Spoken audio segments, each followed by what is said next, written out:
Central problem of economy. इस topic को समझने से पहले हम basic economic activity of life की बात कर लेते हैं। प्रोडक्शन इकोनॉमी एक्टिविटी में सबसे इंपॉर्टेंट है, जो भी प्रोडक्ट बनी उसको बाद में हम क्या करते हैं, डिस्ट्रीब्यूशन करते हैं। अब डिस्ट्रीब्यूशन करने के लिए उसको अरेंज करना बहुत ही जरूरी है, means arrange of goods and service. डिस्पोजन का मीनिंग ही क्या होता है, अरेंजमेंट करना। कोई भी सोसाइटी हो, कहीं पे भी, वहां पे स्कैरसिटी ऑफ रिसोर्स तो फेस करना ही पड़ता है, क्योंकि रिसोर्स लिमिटेड है। जब हमारी वांट है वो कैसे है, अनलिमिटेड है। और इसी वजह से सेंट्रल प्रॉब्लम ऑफ इकोनॉमी को सॉल्व करने के लिए एलोकेशन ऑफ रिसोर्स, जो स्टडी करेंगे हम अंडर माइक्रो इकोनॉमी में, मींस इंडिविजुअल यूनिट के हिसाब से उसको स्टडी करेंगे एलोकेशन ऑफ रिसोर्स को। सबसे पहले उसकी डिफाइन कि एलोकेशन ऑफ रिसोर्स का जो प्रॉब्लम है, assigning the scarce resource in such a manner so that maximum want of the society are fulfilled। Square resource है उसका यूटिलाइजेशन ऐसे करो कि जिससे मैक्सिमम जो वांट है सोसाइटी की वो क्या हो जाए, फुलफिल हो जाए। और वो वर्क कौन कर सकता है, जो इकोनॉमीज मीन्स जो इकोनॉमी को जानते हैं कैसे उसको बढ़ाई जा सकती है और रिसोर्स का यूटिलाइजेशन कैसे मैक्सिमम हो सकता है। तो उन लोगों को आगे आना चाहिए और मोस्ट इफिशिएंट मैनर में रिसोर्स को यूटिलाइज करना चाहिए कि जिससे सोसाइटी की जो वांट है वो फुलफिल हो जाए। तो फुलफिल करने के लिए 3 प्रॉब्लम है। फर्स्ट प्रॉब्लम है व्हाट इज प्रोड्यूस, मीन्स कौन सा गुड्स प्रोड्यूस किया जाए। हाउ टू प्रोड्यूस, कैसी टेक्नोलॉजी के थ्रू उस गुड्स को प्रोड्यूस किया जाए। और फ्रॉम हुम टू प्रोड्यूस, कौन लोग होंगे कि जो लोग इस गुड को कंज्यूम करेंगे, means what will consume the goods. Central problem of economy में पहला प्रॉब्लम व्हाट टू प्रोड्यूस।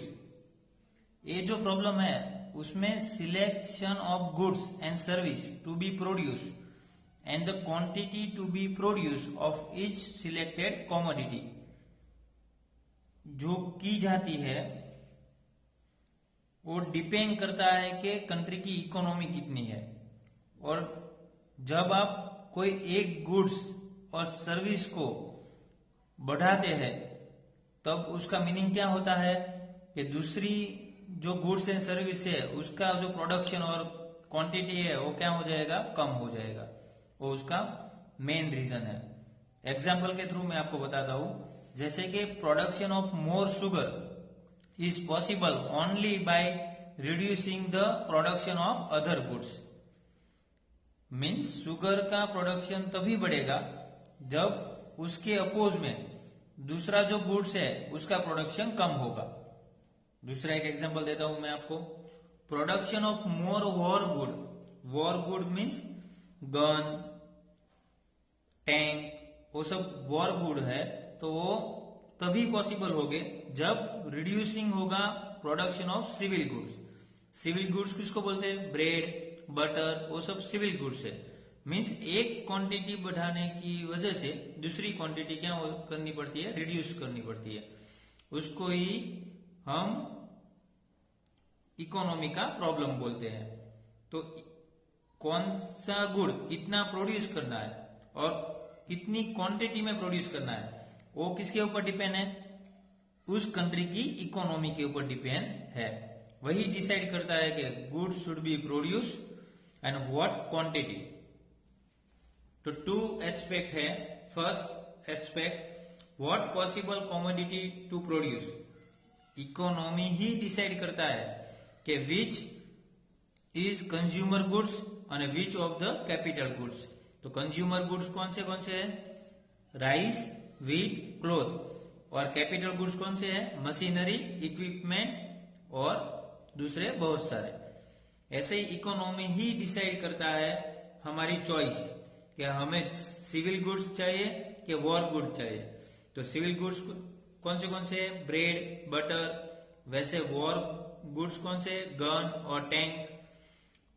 तो इसका मीनिंग क्या हुआ कि कॉमोडिटी कौन सी प्रोड्यूस होगा वो किसके ऊपर डिपेंड है? इकोनॉमी के ऊपर डिपेंड है। And how much to produce, और कितनी क्वांटिटी में प्रोड्यूस होगा वो भी किसके ऊपर डिपेंड है? इकोनॉमी के ऊपर डिपेंड है कि कितनी क्वांटिटी में गुड्स और सर्विस सप्लाई होगी। ओके। दूसरा जो प्रॉब्लम है, सेंट्रल प्रॉब्लम ऑफ इकोनॉमी का, हाउ टू प्रोड्यूस। इस प्रॉब्लम में क्या होता है? Selection of technique to be use for production of goods and service. वो सबसे इंपॉर्टेंट चीज है। कोई भी गुड्स है तो कैसे प्रोड्यूस होगा वो किसके ऊपर डिपेंड है? टेक्निक के ऊपर डिपेंड है। और टेक्निक ही एक ऐसा इनपुट है कि जिससे जो भी प्रोडक्शन हो रहा है उसकी जो कॉस्ट है वो रिड्यूस की जा सकती है। एडवांस टेक्नोलॉजी होगी तो कॉस्ट ऑफ प्रोडक्शन क्या होगी? रिड्यूस होगी। तो हाउ टू प्रोड्यूस, उसमें टेक्निक सबसे इंपॉर्टेंट चीज है। तो टेक्निक को क्लासिफाई करें तो दो पार्ट में क्लासिफाई किया गया है, लेबर इंटेंसिव टेक्निक और capital intensive technique. Labour intensive technique किसको बोला जाता है? कि जिसमें लेबर बहुत ज्यादा हो और कैपिटल इन्वेस्टमेंट कैसा हो? लेस हो। और कैपिटल इंटेंसिव टेक्निक किसको बोलेंगे? जिसमें कैपिटल इन्वेस्टमेंट ज्यादा हो, बस लेबर यूटिलाइजेशन कैसा हो? कम हो।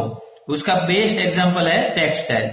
हैंडलूम होगा टेक्सटाइल में तो लेबर इंटेंसिव टेक्निक से थ्रू काम करेगा। बट जो पावर लूम्स हो गए तो कैपिटल इन्वेस्टमेंट टेक्नोलॉजी के थ्रू वर्क करेंगे। और ऐसे भी टेक्निक के थ्रू ही डिसाइड होता है कि जो भी गुड्स प्रोड्यूस हो रहा है उसकी प्राइस क्या होगी, लोगों का स्टैंडर्ड ऑफ लिविंग क्या होगा और एम्प्लॉयमेंट कितने लोगों को प्रोवाइड होगा। वो सब कुछ किसके थ्रू डिसाइड होता है? टेक्निक के थ्रू डिसाइड होता है। इंडिया में देखो तो कौन सी टेक्निक प्रिफरेबल की गई है? लेबर इंटेंसिव टेक्निक को प्रिफर किया गया है। क्यों? हमारे पास लेबर ज्यादा है, इसी वजह से। जब आप यूएसए और इंग्लैंड जाओगे तो वहां पे कौन सी टेक्निक को प्रिफरेबल किया गया है? कैपिटल इन्वेस्टमेंट टेक्निक को। क्यों? बिकॉज ऑफ वहां पे लेबर की शॉर्टेज है, बट कैपिटल है वो एबिडेंट है, इसी वजह से। सेंट्रल प्रॉब्लम ऑफ इकोनॉमी का third problem, for whom to produce. किसके लिए प्रोड्यूस किया जाए? तो प्रॉब्लम रिलेटेड जो है वो distribution of produce, goods and service among the individual with in the economy. जो गुड्स एंड सर्विस है वो प्रोवाइड हो individual with in the economy.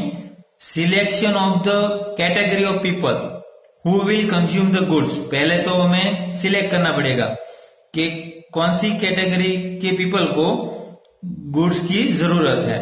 और दूसरा, जो गुड्स प्रोड्यूस होगा वो मोर पुअर और लेस रिच है या मोर रिच और लेस पुअर है, वो भी हमें देखना पड़ेगा। दूसरा, कोई भी सोसाइटी हो वो कभी भी पीपल की जो वांट है उसको सेटिस्फाई कर पाएगी नहीं, बिकॉज ऑफ रिसोर्स कैसे है? लिमिटेड है। तो जो गुड्स प्रोड्यूस होता है वो किसके ऊपर डिपेंड करता है? कंज्यूमर की पेइंग कैपेसिटी और लेवल ऑफ इनकम के ऊपर डिपेंड करता है। और जो लेवल ऑफ इनकम है वो किसके अमाउंट डिस्ट्रीब्यूट होती है? जो पूरी इनकम है वो डिस्ट्रीब्यूट तो करनी पड़ेगी ना, तो डिस्ट्रीब्यूट होती है फैक्टर ऑफ प्रोडक्शन के बीच। फैक्टर ऑफ प्रोडक्शन के बीच लैंड, लेबर, कैपिटल, एंटरप्राइज के बीच में क्या होती है? वो डिस्ट्रीब्यूट होती है, क्योंकि प्रोडक्शन में उन ये चारों जो फैक्टर है उसका क्या होता है? कंट्रीब्यूट होता है, इसी वजह से। तो इस डिस्ट्रीब्यूशन को टू टाइप में डिवाइड किया गया है, पर्सनल डिस्ट्रीब्यूशन और फंक्शनल डिस्ट्रीब्यूशन। पहले हम देखेंगे personal distribution. National income of economy is distribute among the different group of people. हमारी जो कंट्री की पूरी इनकम है उसको डिस्ट्रीब्यूट किया जाए किसके बीच में? Among the different group of people के बीच में, मीन्स सबके बीच में जो डिस्ट्रीब्यूट किया जाए वो कैसे डिस्ट्रीब्यूट किया गया उसके ऊपर डिपेंड है। और दूसरा डिपेंड है functional distribution, mean deciding the share of different factor of production. ये डिफरेंट फैक्टर ऑफ प्रोडक्शन कौन से? लैंड, लेबर, कैपिटल और एंटरप्राइज। ये सब के बीच में कितना शेयर डिस्ट्रीब्यूट हुआ है टोटल नेशनल प्रोडक्ट बनाने में, तो उसको बोलेंगे हम फंक्शनल डिस्ट्रीब्यूशन बोलेंगे। Thank you.